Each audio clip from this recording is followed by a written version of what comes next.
Bueno, buenos días para todos. Soy el privilegiado de no tener tapabocas en este momento. Bueno, para mí es un placer poder estar acá, muy contento, como decía Enrique.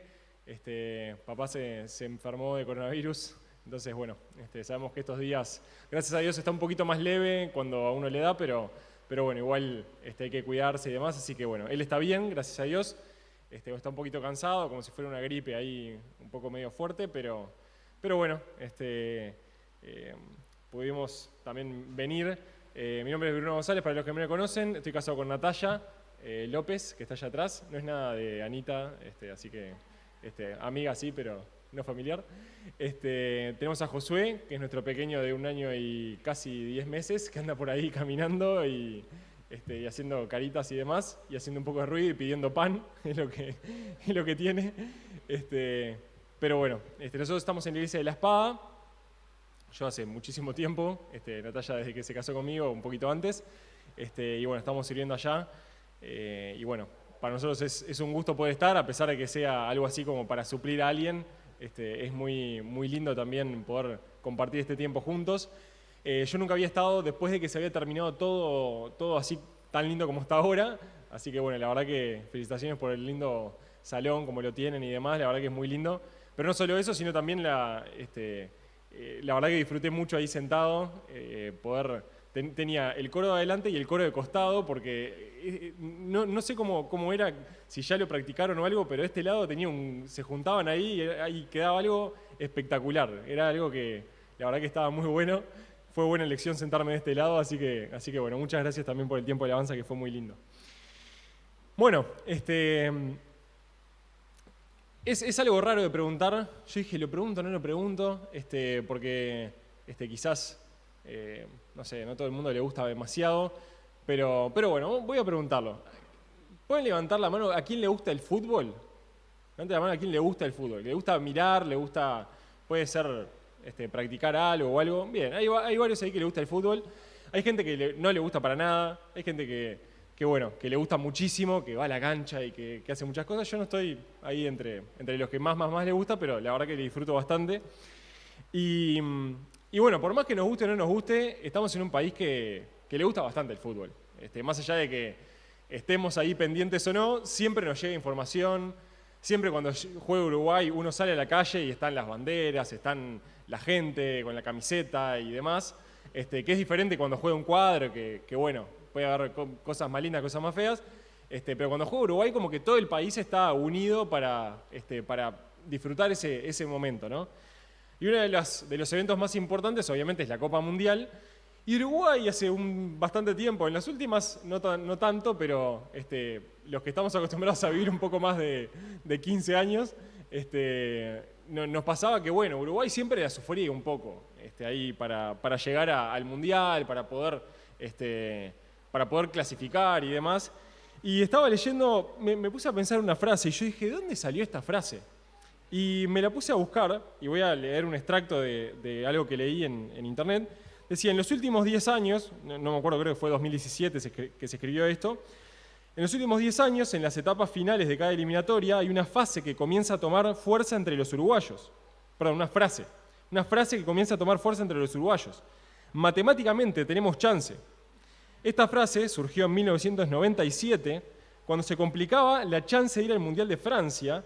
El entrenador de turno, en ese momento Juan Aunchain, ya me pasó esto, no sé por qué no busco cómo se dice, en fin, Juan, manifestó en un reportaje radial a un FM, matemáticamente tenemos chance. Y a partir de ese momento, el conductor de dicho programa la popularizó a tal punto que hoy es una muletilla corriente entre los futboleros uruguayos. Y como dice este extracto, bueno, la comenzamos aplicando al fútbol, pero después los uruguayos ya nos gusta todo lo que sea del fútbol, lo extrapolamos a toda la vida. Si algo no nos gusta mucho o fue algo ahí medio que pasó ahí, qué penal. Porque claro, estamos muy, muy familiarizados con el fútbol, nos guste o no. Y esta frase, matemáticamente tenemos chance, siempre como que nos da esa esperanza, ¿no? Y nos dice, bueno, por lo menos hay algo que nos puede ahí llevar a que eso pase.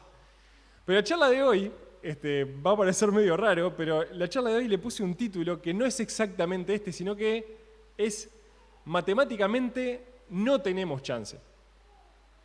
Y parece un poco rara, pero bueno. Esta frase me surgió de ver muchos casos en la Biblia en los que Dios se encarga de hacer milagros que son impresionantes. O sea, uno se da cuenta de que si no fuera la mano de Dios obrando en ese momento, eso no hubiera pasado nunca. Sería imposible prácticamente.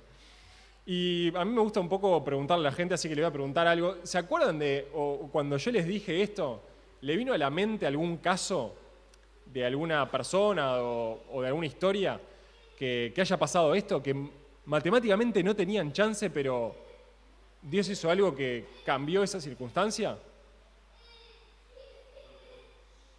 ¿Elia? La muerte de Lázaro. La muerte es algo, nos puso la vara alta Elia ahí. La muerte es algo que no, es imposible de volver atrás, que no había pasado. Bueno, ahí Jesús resucita a Lázaro. Impresionante, sí. ¿Alguna otra? Sansón. Pensar que ahí con un pedazo de hueso matar tanta gente, eso era imposible para un guerrero normal en ese tiempo, el más corajudo, el más fuerte, era imposible, pero Sansón, con el poder que Dios le daba, hizo eso. Sí, qué impresionante. ¿Otra más? David y Goliat. Sí. Ahí ni matemáticamente no, había cero chance. Era una persona con años de experiencia, con un muchachito que no tenía casi ni entrenamiento en la guerra. Sí, soy papá, muy bien. También mi hijo también grita y hace cosas así, pero bueno, no, lo pueden ignorar, no hay problema. ¿Algún otro ejemplo? La película esa de 300 es una mentira acerca de lo que pasó en la historia. Los verdaderos 300 eran los de Gedeón, los que fueron ahí y o sea, sin armas, porque era una luz y eran trompetas y luces y unas vasijas ahí. Derrotaron un ejército que era muchísimo más numeroso que ellos, y obviamente Dios le dijo, no, tienen que ser menos para que se den cuenta que esto es de mi lado. ¿Algún ejemplo más que quieran decir? ¿Enrique? Sí. La vida de Pablo, el naufragio, la vez que lo mordió la serpiente, la vez que... Tantas cosas de Pablo, tenés razón, tantas cosas de Pablo que parecía que estaba muerto y ahí pasaba algo o alguna circunstancia ahí muy, muy impresionante. Y no sé tu nombre, pero allá en el fondo. Sí, era imposible. El imperio más poderoso de ese momento, el imperio de Egipto, ahí un pueblo que eran unas pocas personas, salen con grandes riquezas de un pueblo que los estaba oprimiendo. Impresionante. Sí, bueno, nos quedamos por ahí y vamos a ver justamente algo ahí relacionado con lo que nos decían ahí a lo último. Una persona que, bueno, la verdad que matemáticamente no tenía chance. Algunas cosas ahí para destacar. Su entorno estaba en su contra, venía de una familia oprimida, se había equivocado y bastante duro. Nadie creía en él, tenía problemas para hablar bien. Parecía que todo estaba mal y que no había chance que en su vida hubiera algo significativo. Pero Dios hizo algo. Estamos hablando de Moisés.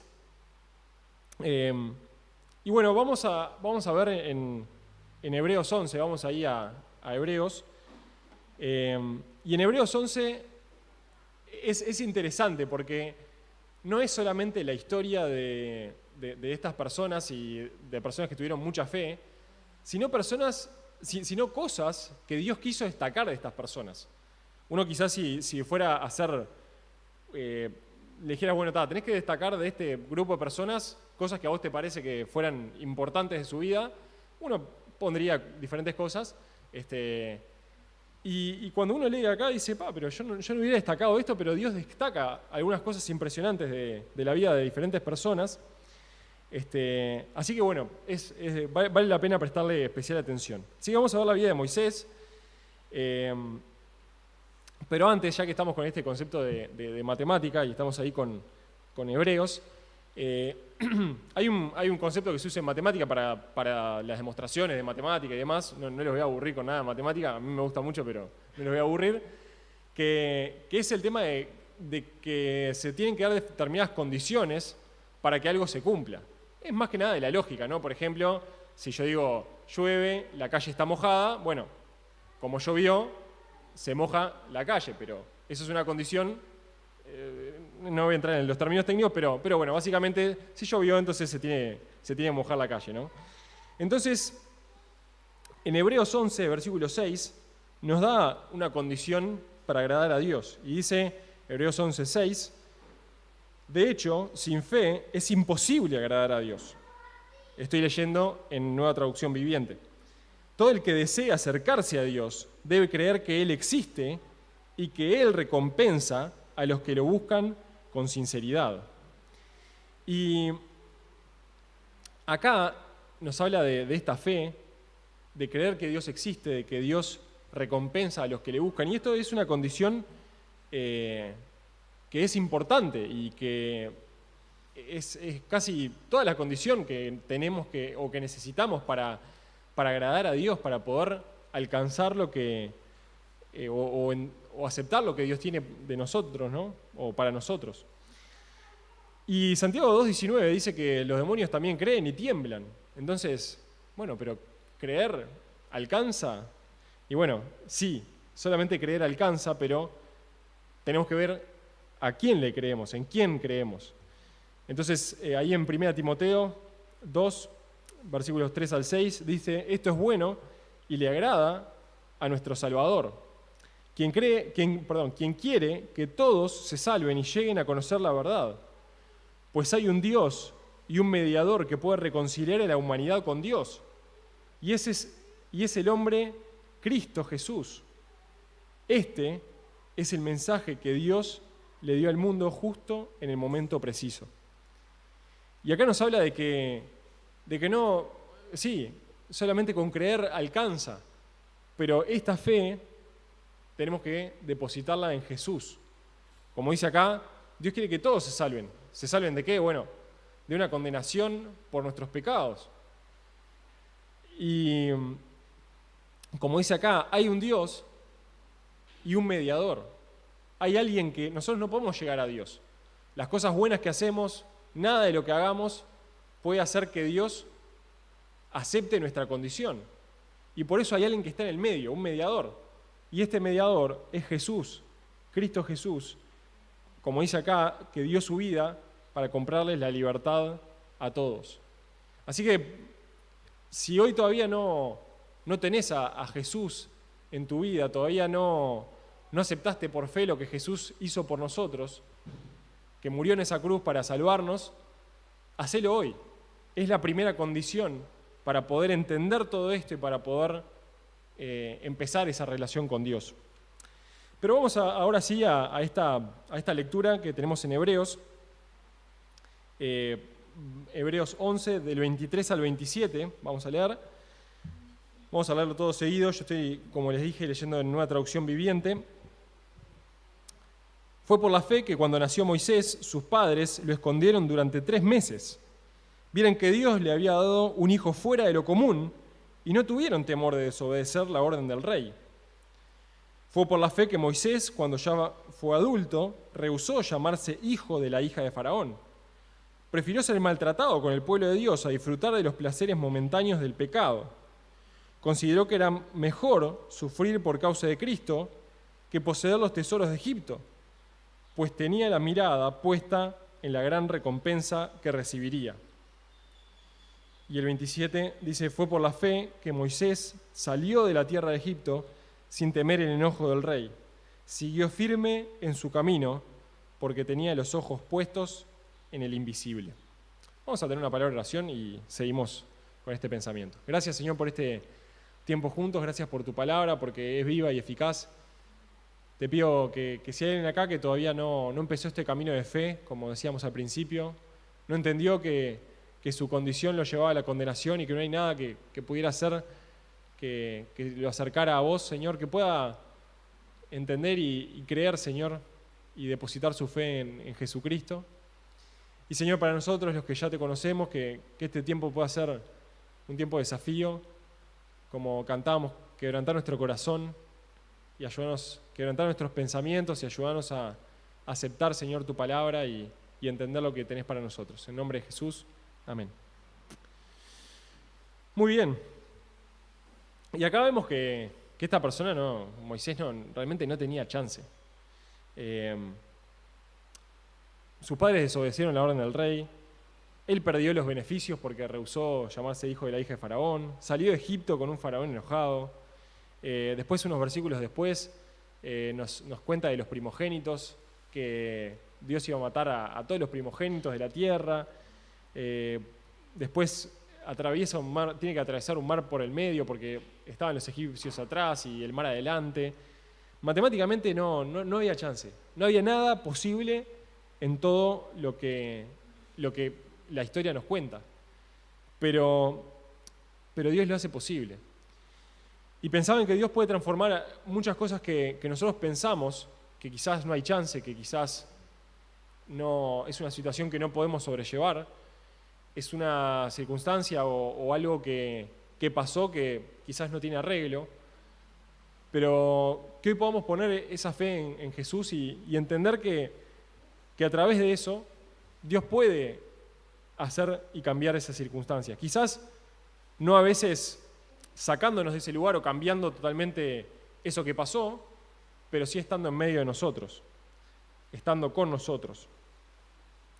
Me acordaba de unos 3 amigos que estaban en Babilonia, Ananías, Misael y Azarías, que se encuentran con una circunstancia que tenían un mandato que era arrodillarse ante una estatua, y ellos tenían la convicción de que eso no era lo que Dios quería, y no lo hicieron. Y me encanta ahí ese versículo, en Daniel 3, 16 al 18, dice que le contestaron al rey: «Oh Nabucodonosor, no necesitamos defendernos delante de usted. Si nos arrojan al horno ardiente, el Dios a quien servimos es capaz de salvarnos. Él nos rescatará de su poder, oh majestad. Pero aunque no lo hiciera, deseamos dejar en claro ante usted que jamás serviremos a sus dioses, ni rendiremos culto a la estatua de oro que usted ha levantado». Y Dios no nos salvó.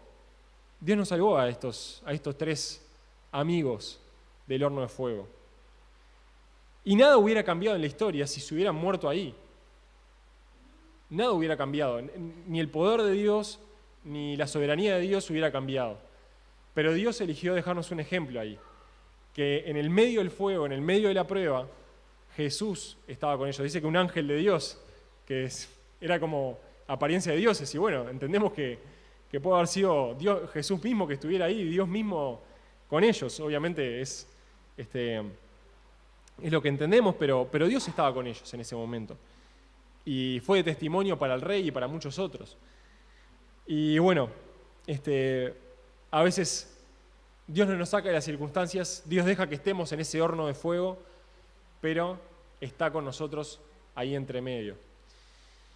Y ahora, para pensar en estas cosas que leímos, vamos a pensar, y como estamos con el tema de matemática, vamos a ver algunas cosas que tenemos que restar de nuestra vida, que vemos a la luz de este pasaje, y cosas que tenemos que sumar también. Siempre está bueno ser equilibrados, ¿no? Entonces, algunas cosas vamos a restar, pero algunas cosas también vamos a sumar. Entonces, vamos a ir viendo cada uno de los versículos. Vamos a leer de vuelta el versículo 23.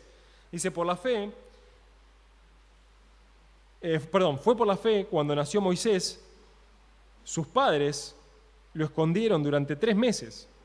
Vieron que Dios le había dado un hijo fuera de lo común y no tuvieron temor de desobedecer la orden del rey.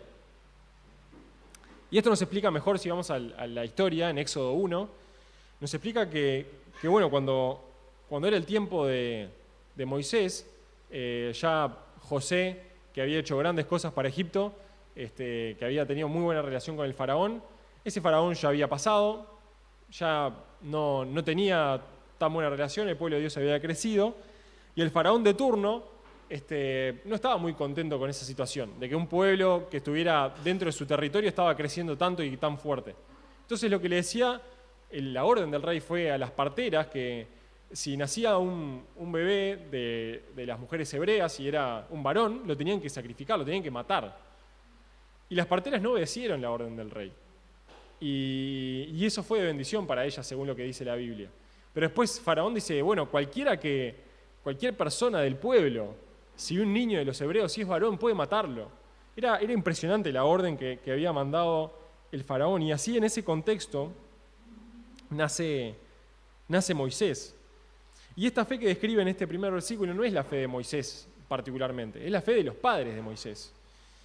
Y seguramente Moisés tomó ejemplo de esa fe y se nutrió de esa fe en esos primeros años de vida cuando todavía estaba con su familia y todavía su familia lo cuidaba como ya conocemos de la historia, ¿no?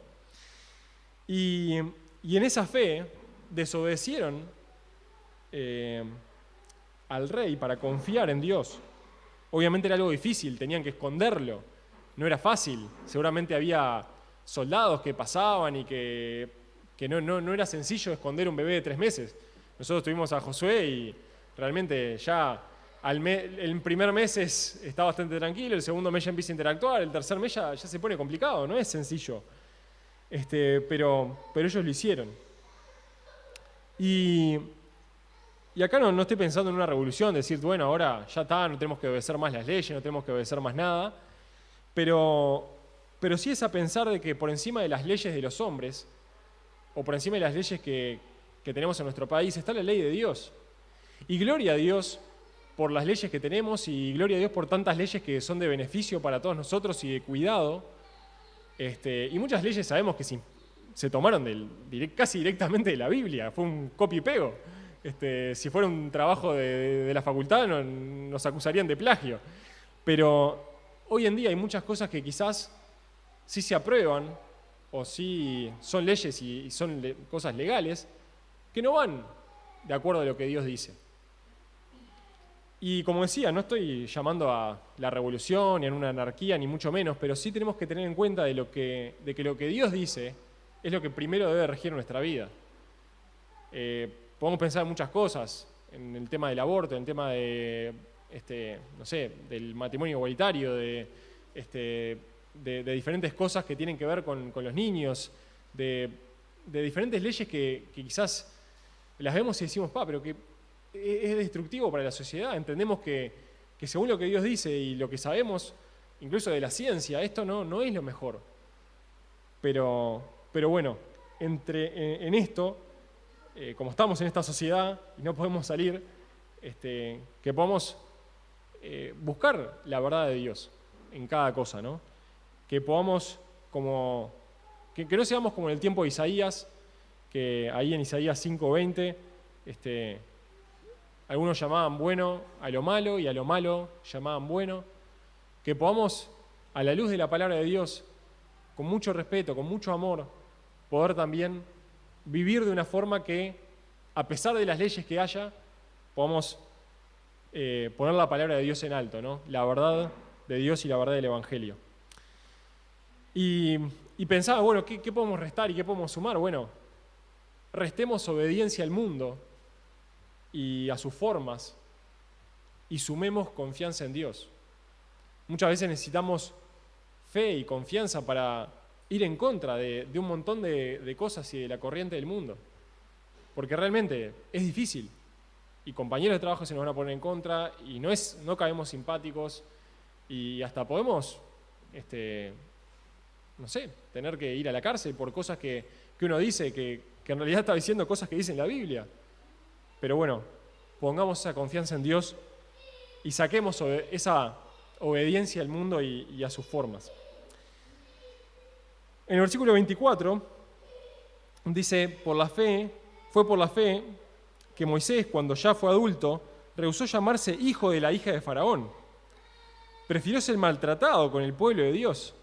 Y lo voy a dejar por acá el versículo y no puedes decir, pero ¿qué te pasa, Moisés? ¿Qué está pasando por tu cabeza? ¿Cómo preferís ser maltratado? ¿Cómo preferís todos esos beneficios que tenías, que naciste? Que bueno, fue obra de Dios, porque en el río te puso tu madre y a pesar de todos los peligros, te encontró la hija de Faraón y bueno, es algo de Dios, esa circunstancia tiene que ser algo de Dios. Y a veces nos pasan esas cosas, ¿no? Nos ponemos un poco místicos con, bueno, si pasó esto, que quizás es algo medio impresionante, tiene que ser de Dios. Y en realidad, Moisés no entiende que esto era lo que Dios quería para él. Podemos ver otros ejemplos como como José, como Daniel, que sí están en una posición de autoridad, en una posición de relevancia en el pueblo, en el país donde estaban. Y podemos decir, bueno, pero Moisés, tenés el ejemplo de José, que fue hace pocos años. ¿Por qué no haces lo mismo? ¿Por qué no usás ese poder para hacer de influencia en ese lugar? Pero a veces no son las circunstancias, sino tenemos que entender lo que Dios quiere para nosotros, ¿no? Y pensaba en otro pasaje que habla de la vida de Moisés, que es en Hechos 7, 23, Hechos 7, 22, primero, dice, a Moisés le enseñaron toda la sabiduría de los egipcios y era poderoso tanto en palabras como en acciones. Y acá nos muestra el privilegio de Moisés, ¿no? El privilegio de haber sido enseñado con la sabiduría y todas las cosas de los egipcios. Pero seguimos leyendo ahí en el 23, y dice, cierto día, cuando Moisés tenía 40 años, decidió visitar a sus parientes, el pueblo de Israel. Vio que un egipcio maltrataba a un israelita, entonces Moisés salió en defensa del hombre y mató al egipcio para vengarlo. Moisés supuso que sus compatriotas israelitas se darían cuenta de que Dios lo había enviado para rescatarlos. Pero no fue así. Al día siguiente los visitó de nuevo y vio que 2 hombres de Israel estaban peleando. Trató de ser un pacificador y les dijo, señores, ustedes son hermanos, ¿por qué se están peleando? Pero el hombre que era culpable empujó a Moisés. ¿Quién te puso como gobernante y juez sobre nosotros?, le preguntó. ¿Me vas a matar como mataste ayer al egipcio?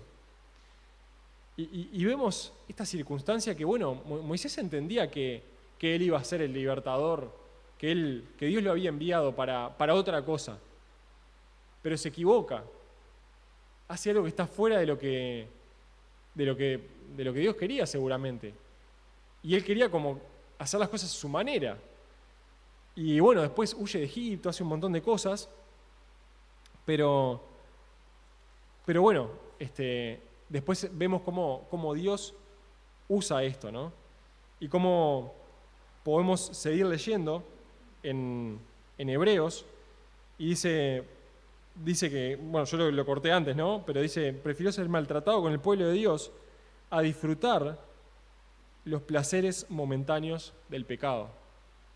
Como leímos, Moisés tenía todo a su alcance, ¿no? Tenía todo el reino de Egipto, era hijo de la hija de Faraón, y Moisés entiende que hay otra cosa que es mejor para él. Y a veces nos pasa que tratamos de buscar mucho más el placer del momento a las cosas eternas. Preferimos cosas que quizás nos den placer ahí. Prácticamente nuestro cerebro un poco está cableado para eso, ¿no? Nos pasa en diferentes aspectos de la vida. Tenemos, no sé, una comida que puede ser muy nutritiva, que, bueno, tenemos acá una nutricionista que puede aportarnos muchas cosas para nuestra salud, nos puede hacer bien, pero ¿qué elegimos? Y bueno, están las papitas ahí, está la galletita esa con chocolate, y bueno, el placer momentáneo, ¿no? Es mucho más lindo.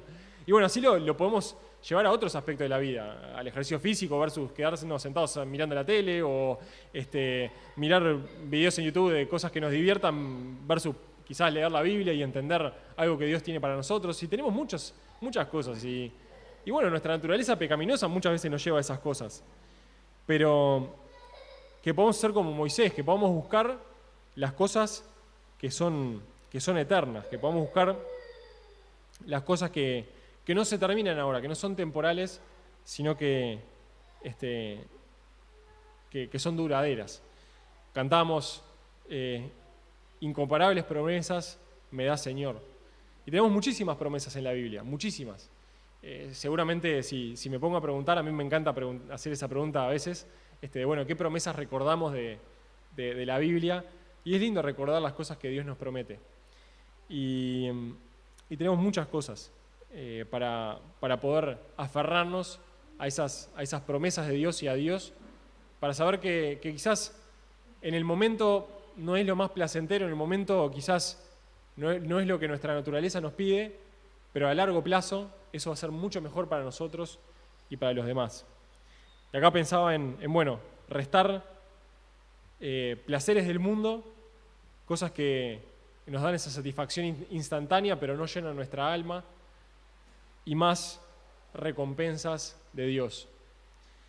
Si leen ahí en Apocalipsis, en las cartas de Jesús a las diferentes iglesias, Jesús siempre termina cada carta a esas iglesias con una promesa. Y mi desafío es a que quizás lo puedan leer hoy y puedan refrescar esas promesas y pensar en esas promesas que Dios tiene para cada uno de nosotros.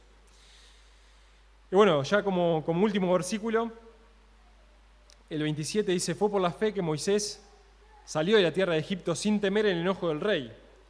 Siguió firme en su camino porque tenía los ojos puestos en el invisible.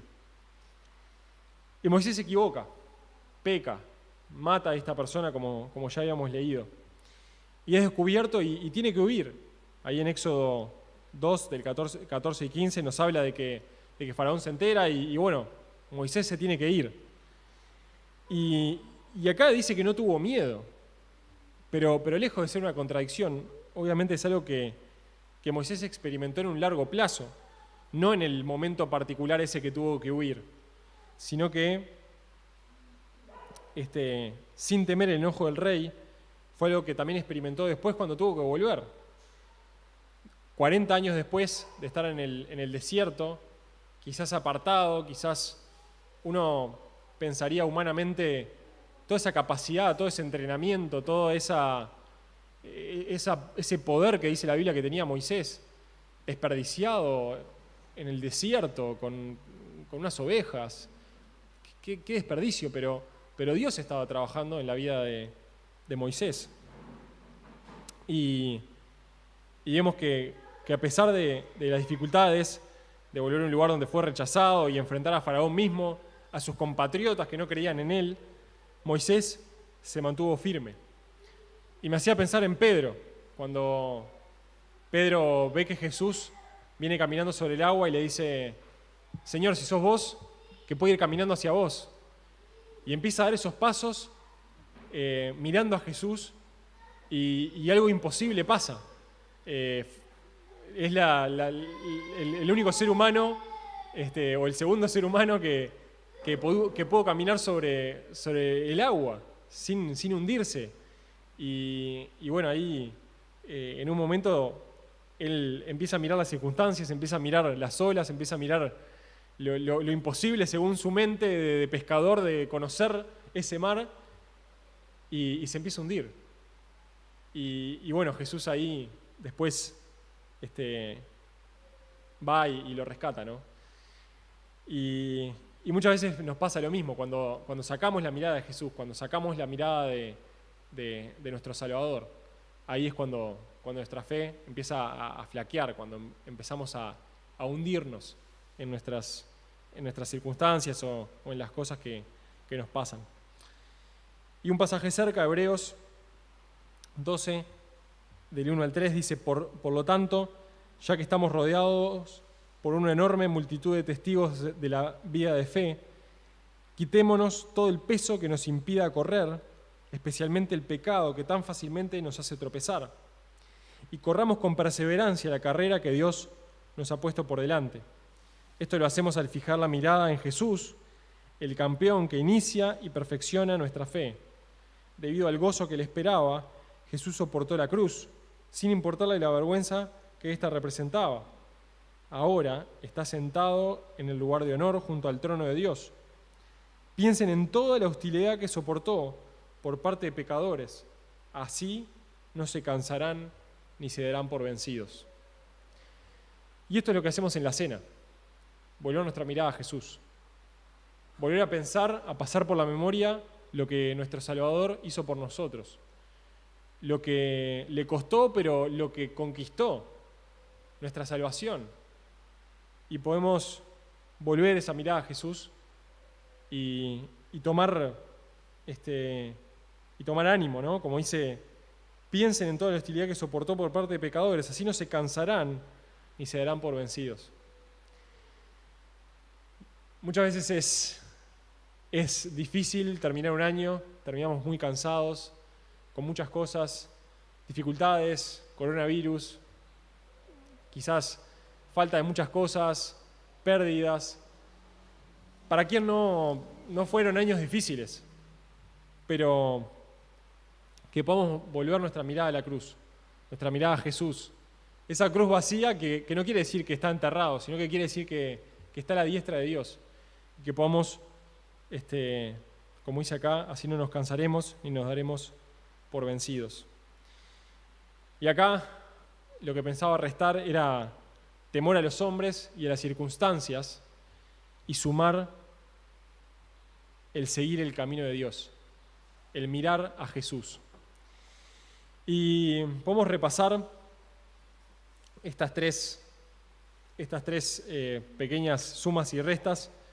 La primera, pensamos en menos obediencia al mundo y más confianza en Dios, menos placeres del mundo y más recompensa de Dios, menos temor a los hombres y a las circunstancias y más mirar a Jesús y seguir el camino de Dios. Matemáticamente no tenemos chance. Matemáticamente no hay forma. Pero tenemos un Dios de imposibles, un Dios todopoderoso y amoroso que convierte 0 chances en victorias. Así que acordémonos de restar estas cosas de nuestra vida, sumemos esas cosas que quizás nos van a dar esa fuerza para seguir adelante y confiemos en ese Dios que hace posible lo imposible. Oramos para terminar. Dios, gracias por este tiempo juntos, gracias por tu palabra, Señor, que nos fortalece, nos anima, también nos corrige, nos hace ver cosas que quizás no están bien en nuestra vida, Señor. Quizás hay cosas que tenemos que restar, hay cosas que venimos sumando que no nos hacen bien y es un momento de cortar y de empezar a sumar cosas que sí nos acercan a vos, que nos hacen bien. Señor, vos conocés el corazón de cada una de las personas que están acá y mi corazón, y te pido que puedas ir a lo más profundo, Señor, y puedas detectar esas cosas y ayudarnos a que mediante tu gracia podamos cambiar, Señor, no por nuestras fuerzas, no por nuestros méritos, sino por amor a Cristo, por lo que Él hizo por nosotros y por eso que conquistó para nosotros, una salvación eterna y una vida plena, Señor. Gracias por cada uno de mis hermanos nuevamente y te pedimos una bendición especial para cada uno de ellos y por los que no pueden estar por diferentes motivos. Y gracias por esta iglesia, este testimonio acá, Señor, y que pueda seguir resplandeciendo con fuerza y con cada uno animado, Señor, a cumplir con tu plan. Gracias. En el nombre de Jesús. Amén.